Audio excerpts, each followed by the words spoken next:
રીપી e learning હબમાં આપનું સ્વાગત છે। આજનો આપણે નવો ટોપિક જોવા જઈ રહ્યા છીએ।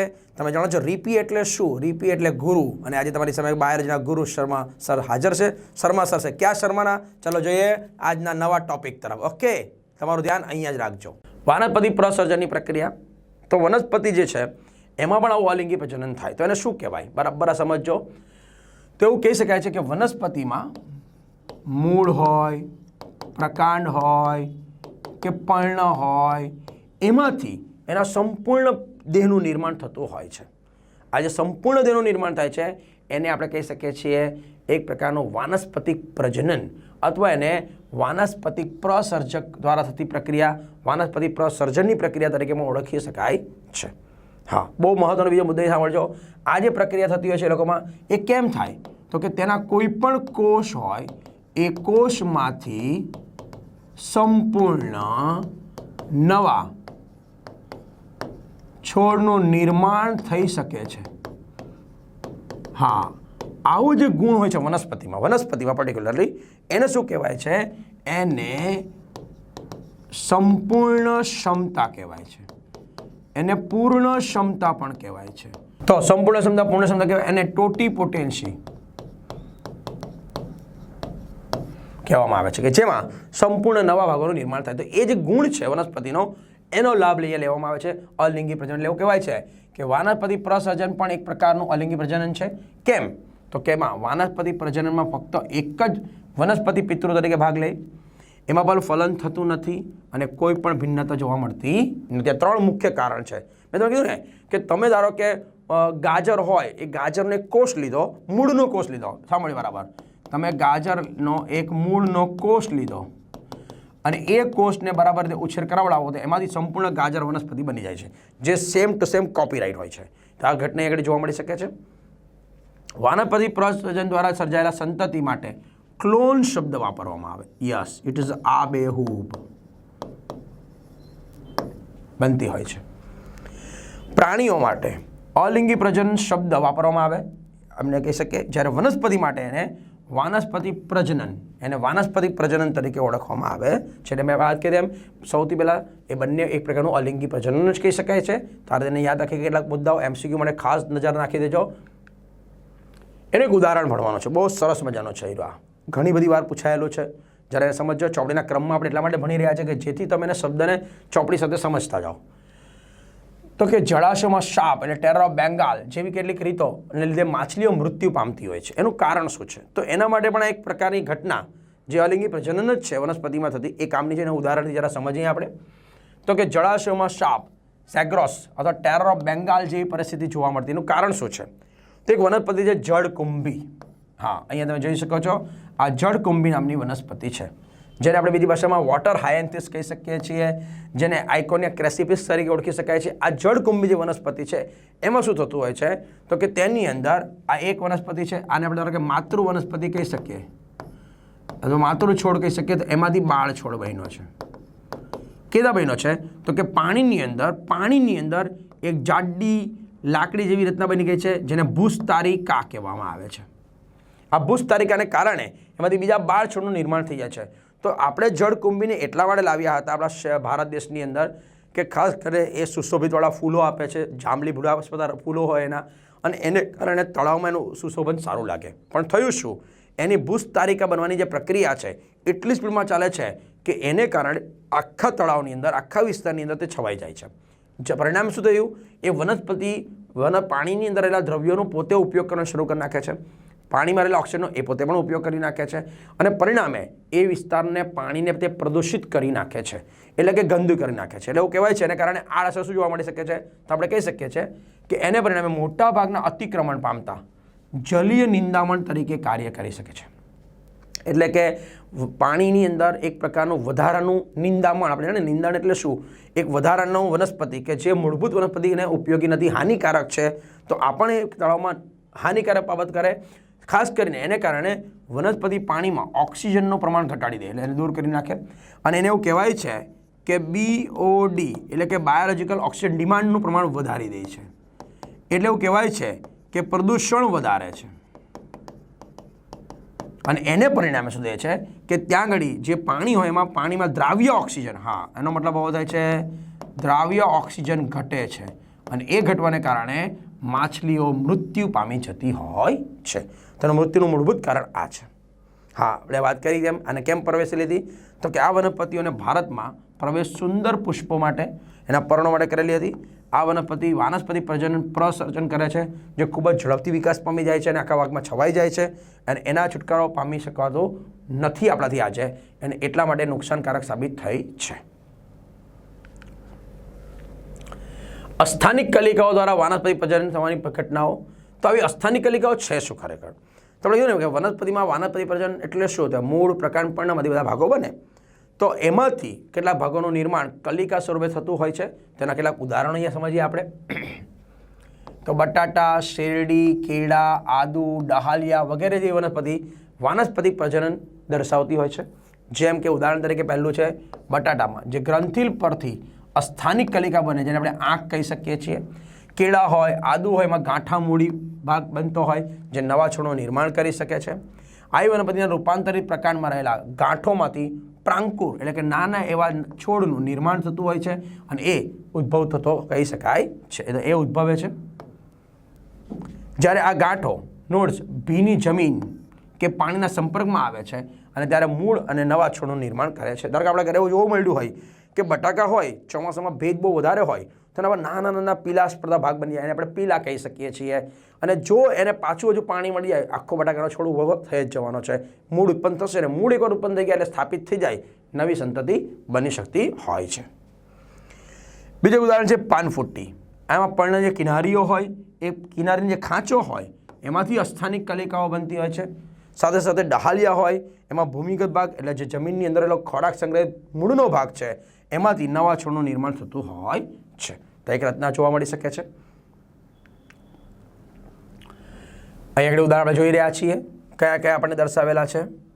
ચોપડીના ઉદાહરણ આપણે સમજીએ તો આપણને જોવા મળી શકે છે બટાટા. આ બટાટામાં શું જોવા મળી શકે છે તો કે અંકુરિત આંખ કલિકાઓ કહી શકાય છે. આ નાની નાની આંખો છે કે જેમાં જો અંકુરણ થવાનું બાકી છે એવું બતાવેલું છે. અહીંયા આગળ આપણે આદુ બતાવેલું છે તો એની અંદર જોવા મળી શકે છે આગંતુક મૂળ દેખાય છે અને અસ્થાનિક મૂળ કહેવાય. આ બધીની કલિકાઓ કહી શકાય છે. આ જે દેખાય છે ને સલકી પર્ણ કહેવાય છે. આ જે દેખાય છે એ એની આંતરગાંઠ કહેવાય છે. આ એની ગાંઠો દેખાય છે. તો આવી રચના આગળ જોવા મળી શકે છે. તો ગાંઠની રચના છે, આંતરગાંઠ બધા જોવા મળે છે. આપણે વાત કરીએ જળ શૃંખલા, જળકુંભીમાં આગંતુક કલિકા દેખાય છે આ પાનફુટ્ટીમાં. અને આ છે એ રામબાણ નામની વનસ્પતિ છે કે જેની અંદર પુષ્પીય કલિકા માંથી પ્રકલિકા બનતી હોય છે અને એમાંથી આખો નાના ભાગનું નિર્માણ થતું હોય છે. હા, આ જે પદ્ધતિ જોવા મળે વનસ્પતિનો હેતુ શું છે તો કે વનસ્પતિમાં આ ક્ષમતાનો ઉપયોગ વનસ્પતિના વ્યાપારિક ધોરણે થાય છે, એટલે વધારે ઉત્પાદન કરવા માટે થાય છે, ઝડપથી ઉત્પાદન કરવા માટે છે, જેથી ખેડૂતો માટે ફાયદાકારક કહી શકાય છે. તો આ જે મુદ્દાઓ છે બાળકો એ આપણે ચોપડીમાંના બહુ ક્રમમાં એટલા માટે જોયા કે જેથી તમને એના વાક્ય યાદ રહે, પણ હવે એને એકદમ શોર્ટકટમાં ફટાફટ યાદ રાખવાની રીત બતાવી દો તમને. આને બરાબર ફોલો કરજો. આ તમારા માટે એકદમ બેસ્ટ છે, એકદમ સરળતાથી યાદ રહી જાય છે. બધા ઉદાહરણોને યાદ રાખજો. આને બરાબર સમજતા જઈએ. વન્સ મોર જરા સમજીએ આપણે તો જે નિમ્ન કક્ષાની વનસ્પતિ છે એમાં આ પ્રકારની રચના જોવા મળી જાય છે. બરાબર ધ્યાનથી જોતા જઈએ. તો પહેલું છે ભાજન. ભાજન એટલે શું તો કે એક કોષમાંથી બે કોષ બનવાની પ્રક્રિયા જેમાં બનતી સંતતિ જનીનિક રીતે સંપૂર્ણપણે ક્લોન સ્વરૂપે જોવા મળે. જેમ કે ઉદાહરણ તરીકે છે મોનેરામાં હોય એટલે કે બેક્ટેરિયામાં હોય, બ્લુ ગ્રીન આલ્ગીમાં હોય, પ્રોટિસ્ટામાં હોય. તો પ્રોટિસ્ટાના બધા ઉદાહરણ યાદ રાખી દઈએ, ફરીથી યાદ કરી દઉં. જેમ કે ડાયટમ્સ હોય, ડાયનોફ્લેજેલસ હોય, યુગ્લિના હોય, સ્લાઇમ મોલ્ડ હોય, પ્રજીવો હોય, આ બધામાં જોવા મળી શકે છે. લીલમાં જે ખાસ કરીને એક કોષી લીલ છે એમાં ફૂગમાં જોવા મળી શકે છે. આવું જે ભાજન હોય છે એ અલગ અલગ પ્રકારનું હોય છે. એમાં એક કહેવાય છે સરળ ભાજન, અનુપ્રસ્થ ભાજન અને આયામ ભાજન. હા, એટલે શું તો સરળ ભાજન, અનુપ્રસ્થ ભાજન અને આયામ ભાજનની પ્રક્રિયા આગળ જોવા મળતી હોય છે. તો એમાં શું જોવા મળી શકે છે? તો સરળ ભાજનનો મતલબ એવો થાય છે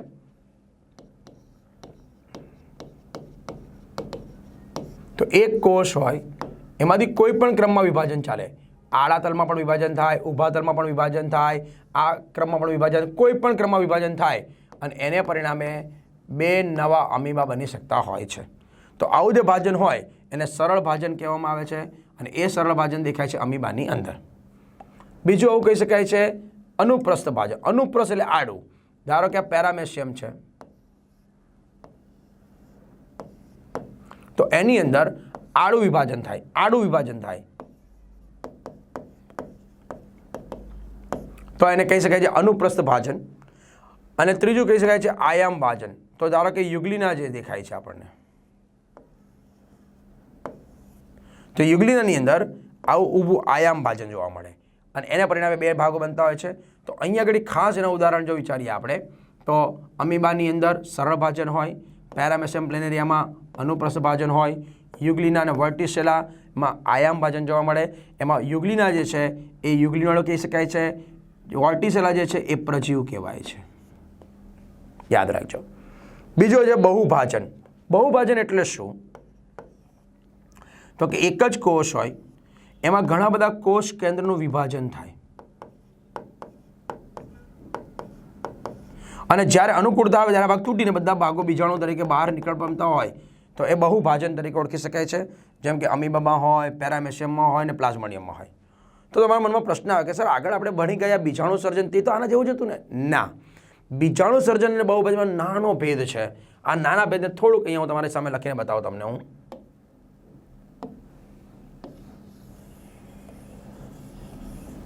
આ બરાબર યાદ રાખજો, બહુ મહત્વનો બોક્સ છે, તમારા નોટમાં દોરાયેલો હોવું જ જોઈએ, જે તમને પરીક્ષાના દિવસે બહુ જ નીટની પરીક્ષામાં કામમાં લાગવાનું છે. તો અહીંયા યાદ રહેજો, બહુભાજનની થોડીક વાત કરી દો તમારી સાથે. આ એટલા માટે બાળકો કામનું છે કે ચોપડીની બહારના મુદ્દા ભલે હોય છતાં it is important for NEET, it is useful for your NEET examination. તો બહુભાજન જે છે એમાં શું થઈ જાય છે તો કે જ્યારે અનુકૂળતા હોય, yes this is the different. પહેલો અનુકૂળતા ત્યારે જોવા મળે જેમાં કોષ કેન્દ્રનું વિભાજન થાય અને ત્યારબાદ થોડા સમય બાદ તેની ફરતે કોષ રસ વહેંચાય અને પછી સંતતિ બનતી હોય છે. જ્યારે આપણે આગળ ભણી ગયા બીજાણુ સર્જન જે ભણી ગયા બાળકો, એ બીજાણુ સર્જનની વાત ફરીથી કરી દઉં તો એ પ્રતિકૂળ સમયમાં થાય, ખોરાકનો સંગ્રહ થઈ તેમાં કોષ્ઠન જેવું બને. અહીંયા કોષ્ઠન બનતું નથી અને એમાંથી સંપૂર્ણપણે એક કોષીય અમીબા જે સૂક્ષ્મ અમીબા તરીકે ઓળખાય છે એવા સજીવો સીધા બની જતા હોય છે. જ્યારે આમાં એવું બનતું નથી. એક કોષ પહેલાં કહેવાય બહાર નીકળ્યા પછી વૃદ્ધિ પામે વિકાસ પામતા હોય છે, આપણે કહી શકીએ છીએ. તો આ બંનેનો ડિફરન્સ યાદ ખાસ રાખજો. બીજો મુદ્દો અહીંયા જોઈએ આપણે અવખંડન. અવખંડન એટલે એ લોકોનું જે ખાસ કરીને આપણે કહી શકીએ છીએ મુખ્યત્વે રીતે દેહ હોય. દેહ એટલે કે સુકાય હોય. આ સુકાય પર જ્યારે ભૌતિક દબાણ થાય અને પરિણામે જોવા મળી શકે છે નવી નવી સંતતિના વિસ્તારો, તો એ અવખંડન કહેવાય. તો એ લીલમાં પણ હોય, ફૂગમાં પણ હોય અને કેટલાક પ્રાણીમાં પણ હોય. લીલના ઉદાહરણ કયા છે? તો લીલના ઉદાહરણ છે જિગ્નીમા, યુલોથ્રિક્સ, ઉડોગોનિયમ, સ્પાયરોગાયરા. એમાં જોવા મળે. ફૂગમાં કયા કયા ઉદાહરણ છે? તો એમાં છે મ્યુકર, રાઇઝોપસ, સેપ્રોલેગ્મિયા. આવી વનસ્પતિમાં આ પ્રકારની રચના જોવા મળે. અને પ્રાણીની વાત આપણે કરી દઈએ, આવું અવખંડન જેને આપણે કહીશું પુનઃસર્જન ક્ષમતા કહીશું. હાઇડ્રા, પ્લેનેરિયા, તારામાછલી, સ્ટારફિશમાં જોવા મળે. જેમ કે હાઇડ્રામાં ઉદાહરણ તરીકે કોષ્ઠાંતરી કહી શકાય છે, પ્લેનેરિયા પૃથુકુમી સમુદ્રનો પ્રાણી કહી શકાય અને આ સૂળત્વચી કહેવાય. તો આ બધા કેવા કહેવાય છે? આ બધા બહુકોષી તરીકે ઓળખાય. યાદ રાખજો. જ્યારે એની સરખામણીમાં અહીંયા જે ઉદાહરણ આપણે ભણ્યા એ બધા કેવા કહેવાય? એ બધા એકકોષી કહેવાય. તો એ પણ એક યાદ રાખી દેવાનું. બીજું દેખાય છે કલિકા સર્જન. આપણે હમણાં વાત કરી, એ પણ લીલમાં પણ દેખાય, ફૂગમાં પણ હોય અને અમુક પ્રાણીમાં પણ હોય. તો લીલના ઉદાહરણ કયા કયા છે? વન ઇઝ ધ ફ્યુકસ, ડિક્ટિઓટા અને પ્રોટોસાઇફોન. હા, એટલા માટે એને યાદ રાખવા છે ચેપ્ટર નંબર 3 સ્ટેન્ડર્ડ આપણું 11ના ઉદાહરણો છે. તો અહીંયા પૂછાઈ જાય, તમને નવાઈ નહીં લાગવી જોઈએ, એને એટલા માટે યાદ કરવાના છે. કલિકા સર્જન થાય છે. અહીંયા આગળ ફૂગમાં પણ કલિકા સર્જન જોવા મળે છે કે જે અસમ દ્વિભાજન પ્રકારનું કહી શકાય છે. પ્રાણીઓમાં વાત બની ગયા. હાઇડ્રામાં બાહ્ય કલિકા સર્જન થાય અને મીઠા પાણીની વાદી સ્પોન્જીલા, દરિયાની સ્ટાઇકોન, એમાં અંત કલિકા સર્જન થાય જેને જેમ્યુલ્સ કહેવાય છે. તો આ પણ કેવા કહેવાય? બહુકોષી તરીકે ઓળખી શકાય છે.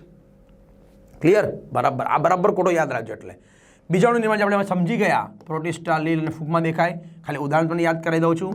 ક્લેમિડોમોનાસ, યુલોથ્રિક્સ, ઉડોગોનિયા જેવી લીલમાં ચલ બીજાણુ જોવા મળે જેને ઝૂસ્પોરા કહેવાય. એટલા માટે કેમ? કારણ કે એમાં કશા હોય એટલે પાણીમાં જાતે ચાલીને જાય એટલે ચલ બીજાણુ કહેવાય. જ્યારે ફૂગની વાત કરી દઈએ ઉદાહરણ તરીકે, તેને કણી બીજાણુ કહેવાય અને કોનિડિયા કહેવાય અને અચલ બીજાણુ કહેવાય, જેમ કે પેનિસિલિયમ અને એસ્પરજિલસ નાઇઝરમાં જોવા મળે છે. પ્રોટિસ્ટમાં પણ આ ભાગ બની જાય છે. આપણે હમણાં જ ઉદાહરણ જોઈ લીધું. અમીબા અને પ્લાઝ્મોડિયમમાં કૂટપાદીય બીજાણુ નિર્માણ થતા હોય છે. એ પ્રતિકૂળ સંજોગોમાં થાય છે. પરંતુ કિંતુ લેકિન બટ આપણું જે પ્લાઝ્મોડિયમ છે એ પ્લાઝ્મોડિયમ તેના જીવન ચક્રમાં આ ગુણ દર્શાવે છે. મોટે ભાગે આવા ગુણો ખાસ ક્યાં દર્શાવે છે બીજાણુનું નિર્માણ વધારે? તો મનુષ્યના શરીરમાં જોવા મળે. અને એમ કહી શકાય છે નાના કદનું એક સરસ મજાનું મચ્છર છે જેનું નામ છે એનાફિલસ માદા મચ્છર, એના શરીરમાં દર્શાવે છે. તને યાદ રાખી દઈશું, મનુષ્ય અને એનાફિલસ માદા મચ્છર. એટલે આ વિડીયોનો આ ટોપિક સૌથી મહત્ત્વનો છે. આટલું આવડી ગયું એટલે તમારા 5 MCQના ફટાફટ જવાબ તમને આવડી શકે છે. ભાજનના, અવખંડન, કલિકા, બીજાણુ નિર્માણના જોવા મળી જાય છે. આવું થોડુંક વનસ્પતિમાં જરા જોઈએ. બહુ મજાની વાત જોજો. તો વનસ્પતિમાં આવી રીતના જોવા મળી શકે છે 2 મુખ્ય પ્રકાર. એક છે કુદરતી અને બીજું છે કૃત્રિમ પદ્ધતિ. તો કુદરતીના પ્રકાર કયા છે? બરાબર જોતા જઈએ. હા, આગલા વિડીયોમાં તમે જોયા છે, બધા ચોપડીના ઉદાહરણ ક્રમમાં જોયા છે, પણ અહીંયા ખાસ એટલા માટે બાળકો યાદ રખાવું છું કારણ કે તમને આ બધા સવાલો પૂછાય છે એટલે બરાબર ધ્યાનથી જોતા જજો. તો મૂળ દ્વારા થાય એવું કોણ છે? તો સક્કરિયો, સતાવરી, ડાહાલિયામાં આવું જોવા મળે કે જેમાં એ લોકોના મૂળમાં ખોરાકનો સંગ્રહ થઈ જાય છે અને એટલા માટે તેઓ તેમાંથી નવા છોડનું નિર્માણ કરે છે. એટલા માટે કહી શકાય પ્રકાંડ દ્વારા ઘણા બધા ઉદાહરણો છે. બરાબર સમજો. તો જેમાં રાઇઝોમ કહેવાય, ગાંઠામૂળી કહેવાય, આદુ, હળદર, કેળામાં આવું જોવા મળી શકે છે. ઉદાહરણ ખરા અર્થમાં જરા જોતા જજો. આદુ છે, હળદર છે, કેળા છે, ગ્રંથિલ ગાંઠામૂળીવાળો ભાગ બની જાય જેવો છે. એના જો થોડીક મોટી રચના ગાંઠ જેવું બને એટલે ગ્રંથિલ કહીશું. બટાટામાં એમાંની કક્ષ કલિકાનું આંખમાં રૂપાંતર થયેલું કહી શકાય છે. વજ્રકંદ મજબૂત હોય, તાકાતવાળું હોય. સુરણ અને અળવીમાં જોવા મળી શકે છે. કંદ તરીકે ડુંગળી જોવા મળે છે. કેટલાના મનમાં એવું વિચારા કે સર ડુંગળી આવી શકે છે? અમે તો 11માં એવું ભણી ગયા હતા કે એ તો ખોરાકનો સંગ્રહ કરે છે. વાત સાચી જ છે, ખોરાકનો સંગ્રહના પર્ણમાં થાય છે. અહીંયા વાત ચાલે છે પ્રકાંડની. એટલે ડુંગળીનો પ્રકાંડ તમે જોવો છો, પેલું નાનું નાનું ગોળાકાર તકતી જેવું દેખાય છે. એ તકતી જેવા ભાગમાં નાના મૂળ દેખાય છે. એને જો તમે વાવો તો નવા ડુંગળીનું નિર્માણ થાય જ. એટલે કે એ એનું પ્રકાંડનું ઉદાહરણ કહી શકાય છે. આવા પ્રકાંડમાં કેટલીક કલિકાઓનું ઉદાહરણ છે. બરાબર સમજો. અહીંયા આગળ કલિકા દ્વારા આવી પ્રક્રિયા જોવા મળી શકે છે. એના ઉદાહરણમાં કોણ આવે છે? તો પહેલું છે વીરો. એટલે શું?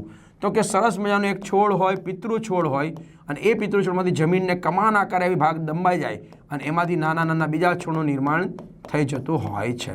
તો આ માતૃ છોડ અથવા પિતૃ છોડમાંથી જો એમાં બાળ છોડ બની જાય તો આ જમીનને કમાન આકારે રચના બને તો એને વિરોહ તરીકે ઓળખવામાં આવે છે. તો આવી જે વિરોહની રચના છે એવું કોણ દર્શાવે છે? ઉદાહરણ તરીકે હંસરાજ, સ્ટ્રોબેરી, જાસ્મીનમાં આવું જોવા મળે છે. પ્રકલિકા એટલે શું? તો કે ખાસ કરીને વનસ્પતિમાં શું જોવા મળી શકે છે? જે કલિકાઓ હોય, હા સાંભળજો બરાબર, જે કલિકા હોય એમાં ખોરાકનો સંગ્રહ થાય તો એવી રચનાને પ્રકલિકા તરીકે ઓળખવામાં આવે છે. તો એમાંનું ઉદાહરણ છે તો કે કનક નામની વનસ્પતિ, જેને ડાયોસ્કોરિયા આપણે કહી શકીએ છીએ. એમાં કક્ષ કલિકામાં ખોરાકનો સંગ્રહ થાય છે. જ્યારે સેમ એઝ પ્રકલિકા જેવી રીતના રામબાણમાં, અબુટીમાં, જેને ઓક્ઝેલિસ કહેવામાં આવે છે. આ રામબાણને ગુજરાતીમાં કેતકી પણ કહેવામાં આવે છે. Yes, it is a Ketki. I have to write once more time for you. તો અહીંયા આગળ કેતકી જોવા મળી શકે છે. તો એમાં શું થઈ જાય છે, જ્યાં પુષ્પ બનવાનું આપણે હમણાં એક આકૃતિ જોઈ ગયા, જ્યાં ફૂલ બનવાનું હતું એ ખોરાકનો સંગ્રહ કરીને કલિકા બનાવી કરીને પુષ્પીય કલિકા ઓળખી શકાય છે, એમાંથી નવા છોડનું નિર્માણ થાય છે. ભૂસ્તારી એટલે કે જે જમીન પર પોતાના ભાગને લંબાવીને લાંબી, પાતળી, દોરી જેવા ગાંઠવાળે આંતરગાંઠ ધરાવતી રચના બની જાય છે. તો એમાં ઉદાહરણ છે દુર્વા ઘાસ, અબૂટી, બ્રાહ્મી, માર્શેલિયા જેવી વનસ્પતિમાં આ પ્રકારની રચના જોવા મળી શકે છે. અને હમણાં ઉદાહરણ આપણે જોઈ ગયા કે પાણીમાં જો આવી રચના બને પણ થોડી ટૂંકી હોય, થોડી જાડી હોય, આ કેવી હોય ભૂસ્તારી, લખી દઉં તમને ડિફરન્સ ખાસ યાદ રાખજો. અહીંયા કેવી હોય, લાંબી હોય, પાતળી હોય, અહીંયા આ કેવી હોય, ટૂંકી હોય, જાડી હોય, અને આ બને છે ભૂસ્તારી, એ જમીનને સમાંતર હોય, એટલે કે જમીન પર હોય, ને આ પાણીમાં સમક્ષિતિજમાં હોય. એટલા માટે યાદ રાખી શકાય છે ભૂસ્તારિકા. તારિકાથી યાદ રાખો, તારિકા તરતું, પાણીમાં એટલે તારિકા, જમીન પર એટલે તારી, બસ ઓતારી, ઇટ ઇઝ અ ભૂસ્તારી. તો જળ શૃંખલા અને જળકુંભી આવું જોવા મળી શકે છે, કે જેમાં રચના જોવા મળી શકે. પર્ણ દ્વારા તો આ બી બાળકો જો બધા પ્રકાંડ જ કહેવાય ખરેખર, કારણ કે કલિકા એ કોનો ભાગ કહેવાય, પ્રકાંડનો જ ભાગ તરીકે ઓળખી શકાય છે. ઓકે, હા, આપણે આમાં એક ઉદાહરણ તરીકે લખી શકાય છે. એક છે અધોભૂસ્તારી, જેમ કે એવું ખાસ જોવા મળી શકે છે તો કે ફુદીનામાં, કે જેમાં થોડો ભાગ જમીનની અંદર જાય, થોડો જમીનની બહાર આવે, એટલે અંદર બહાર જઈને આવતો હોય છે. ફુદીનામાં જોવા મળી શકે છે, જુહીમાં જોવા મળી શકે છે આવી રચના. ફુદીનામાં આવું જોવા મળી શકે છે, અને બીજું જોવા મળી શકે જુહી માં જોવા મળતું હોય છે. હા, એવું પર્ણ દ્વારા થાય. આપણે ઉદાહરણ જોઈ ગયા છે. પાનફૂટી, બ્રાયોફાઇલમ, એને કહી શકાય છે એમાં પર્ણીય કલિકાઓ બને, જે પર્ણની કિનારી હોય એ ખાંચા ખૂંચાવાળી હોય, જાડી હોય, ને એમાંથી નવા છોડનું નિર્માણ થઈ જતું હોય છે. તો એ યાદ રાખી શકાય છે. વાનસ્પતિ પ્રજનન કૃત્રિમ પદ્ધતિઓ, પેલી બધી કુદરતી પદ્ધતિ હતી, જે તમે કદાચ તમારા ઘરે એમને પણ મૂકી દો, કદાચ યોગ્ય વાતાવરણ મળે, પાણી મળે, જમીનમાં વ્યવસ્થિત ભાગ મળી જાય તો એનો વિકાસ શરૂ થઈ જાય. પરંતુ આપણે આપણા લાભ માટે, આપણા વિકાસ માટે થોડાક લક્ષણો, ઇચ્છિત લક્ષણો મેળવવા માટે વનસ્પતિમાં આવીના પ્રજનન દર્શાવીએ છીએ, વાનસ્પતિ પ્રજનન દર્શાવીએ છીએ. એ કૃત્રિમ પદ્ધતિઓ કઈ કઈ છે તેમાં ઉદાહરણ ખાલી આપણે યાદ રાખી દઈએ. કલમ કરવી એટલે શું? તમે ધારો કે મૂળ લો, પ્રકાંડ લો. હા, અહીંયા સમજ બરાબર. તમે મૂળ લો, તમે પ્રકાંડ લો, એના નાના નાના ટુકડા કરો અને એને ભીની જમીનમાં મૂકી દો. તો શું થશે? એ ભીની જમીનમાં જો તમે મૂકશો, એમાંથી નવા મૂળ, જેને અસ્થાનિક મૂળ કહીશું આપણે, આવા અસ્થાનિક મૂળ બનશે, અને ધીમે ધીમે એમાંથી છોડ બનશે. આવી જે છોડની રચના થશે એને સાદી ભાષામાં કલમ તરીકે ઓળખવામાં આવે. તો નાના નાના છોડ બનતા જાય છે, એને કલમ કહેવાય. અને આ કલમને પાછા તમે જ્યારે નવી જગ્યા પર વાવશો તો નવા છોડ ઉગી જાય છે. જેમ કે આવું ક્યાં જોવા મળે છે? તો કે મૂળમાં. કીધું યાદ રાખો ભાઈ, મૂળ ખાટા હોય છે, એવું યાદ રાખો. મૂળ ખાટા. ખાટા કેમ? લીંબુ, આમલીમાં આવું જોવા મળી. અને બીજું પ્રકાંડમાં પણ આવું થાય. ગુલાબ, શેરડી, સેવંતી, ચીની ગુલાબ, ગુલદાવની. ચીની ગુલાબ સાદી ભાષામાં આપણે કહી શકીએ છીએ ઇટ ઇઝ અ જાસૂદ. એટલે કે ધારો કે તમારા ઘરે ગુલાબનો છોડ હોય તો એના પ્રકારના ટુકડા કરી દો અને બીજા જગ્યા પર વાવી દો, બીજા કુંડામાં ચોક્કસ રીતે રાખો. થોડા દિવસ પછી નવો છોડ ઉગી જશે. તો આ કલમ પદ્ધતિ કહી શકાય. ઓકે, દાબ કલમ એટલે શું?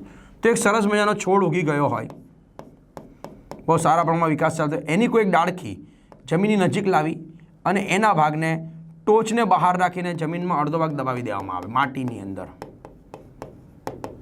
તો દબાવીને રાખો અને યોગ્ય પાણી આપો, ખોરાક આપ્યા કરો, તો ધીમે ધીમે આગ્રકલિકાનો વિકાસ શરૂ થઈ જાય અને નવો છોડ બનવાનો શોધાય. જ્યારે મૂળભૂત છોડ બની જાય ત્યારે એને કટ કરી નાખવામાં આવે. તો બાજુમાં નવો છોડ જાય, આને દાબ કલમ તરીકે ઓળખી દેવામાં આવતો હોય છે. આવું ખાસ કરવામાં જોવા મળે ગુલાબમાં, લીંબુ, દ્રાક્ષ, જાસૂદ, જુઈમાં આવું જોવા મળતું હોય છે. આરોપણની પ્રક્રિયા એ શું છે બરાબર અને સમજવો મજાનો મુદ્દો છે તમારા માટે. આરોપણમાં શું કરવામાં આવે છે? તેવું કહેવાય કે આરોપણની પ્રક્રિયા ખાસ કરીને ઇચ્છિત લક્ષણો મેળવવા માટે નજીકની જાતિની વનસ્પતિઓ પસંદ કરવામાં આવે છે, જેમાં જે વનસ્પતિમાં વર્ધમાન પેશી તરીકે ખાસ કરીને એમ કહેવાય છે એધા આવેલી હોય, તેમાં તે સફળતાપૂર્વક જોવા મળે છે. હવે આપણે જાણીએ છીએ કે એધા ખાસ કરે ક્યાં હોય બાળકો, તો એધા ખાસ કરીને હોય છે દ્વિદળી વનસ્પતિના પ્રકાંડમાં, અને એટલા માટે આવું આરોપણ ખાસ કરીને દ્વિદળીમાં વધારે સફળતાપૂર્વક થાય છે. જ્યારે એક દળી વનસ્પતિ જે હોય છે એમાં એ બહુ જોવા મળતું નથી, બિકોઝ ઓફ એની પાસે એધા નથી. હા, અહીંયા તમે જે વનસ્પતિમાં મૂળ આવેલા હોય, રૂટ હોય, અથવા તો જે જમીનમાં સ્થાપન પામેલી હોય એને શું કહેવાય, તો એને કહેવાય છે સ્ટોક. અને તેની ઉપર જે વનસ્પતિને તેની ઉપર સ્થાપન કરવા માટે લેવામાં આવે છે એને કહેવામાં આવે છે સાયોન. હા, એને સાયોન કહી શકાય. જેને પરિણામે શું થાય છે, આ સાયોનનો વિકાસ સરળતાથી ત્યાર પછી થાય છે, ઝડપથી ઉત્પાદન કરી શકાય છે. એટલે કેવી રીતના તમે ધારો કે ઉદાહરણ તરીકે ઉપયોગ કરો છો, તો જે વનસ્પતિ પાસે મૂળ છે, જમીનની અંદરનો ભાગ છે, તો એ વનસ્પતિને શું કહેવાય છે, ઇટ ઇઝ અ સ્ટોક. અને એની ઉપર જે છે એનું નામ છે સાયોન. ધારો કે તમને એવું લાગે કે તમારા ઘરે બહુ સરસ મજાનો લીંબુનો છોડ ઉગી ગયો છે અને બહુ સારો લીંબુ આપે છે, તો લીંબુના છોડનો એક ડાળખીનો ભાગ તમે કાપી નાખો તો લીંબુને તમે સ્ટોક તરીકે લો, અને તમે એના પર બીજી એક નારંગીનો છોડ છે એ બીજાના ઘરે સારો ઉગે છે એ તોડીને લઈ આવો અને એને એના પર સ્થાપન કરાવી દો, તો નારંગીનો સ્ટોક તમે લીધો છે સાયોન તરીકે, અને પછીનો ઉછેર કરવા દો તો તમારી એ ડાળખી પર તમને સરસ મજાની નારંગી મળ્યા કરે છે.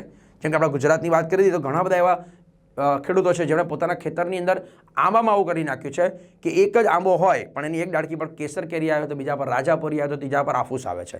એનું કારણ શું છે, આરોપણની પદ્ધતિ. હા, નોડો આરોપણની ઘણી બધી પદ્ધતિઓ હોય છે, પણ આપણે આવું આટલું યાદ રાખીએ છીએ, જેમાં ઉદાહરણ છે લીંબુ, લીચી, નાશપતી, જામફળ, આંબો, સફરજન કહી શકાય છે.